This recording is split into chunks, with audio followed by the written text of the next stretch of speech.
Հայաստանի արտաքին պարտքը Փաշինյանի կառավարման ընթացքում կրկնապատկվել է, երբ հարցնում են ինչ եք արել այդ 8 միլիարդ դոլարն, ասում է զենք եմ գնել, հավատում եք արդյոք։ Երկրի այդ պարտքը, որ ծրագնդիկի նման աճում, ասում են զենք ենք գնել, եթե զենք եք գնել, ում համար եք գնել, եթե դուք պատերազմ չեք ուզում, եթե դուք հայտարարում եք, եթե մենք գնացինք կլինի պատերազմ, հաջորդների համար եք այդ զենքը գնել,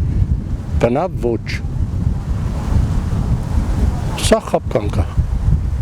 ստի մեջ։ 8 միլիարդ օր զենքը չի բավարարի պատերազմի ժամանակ,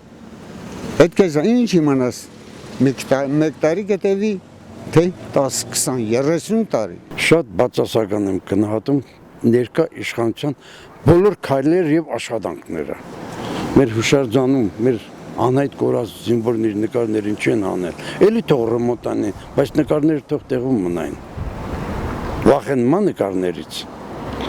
Չէ՞ որ դրանք Արցախի համար են գնացել կռվել, մեր համար են կռվել։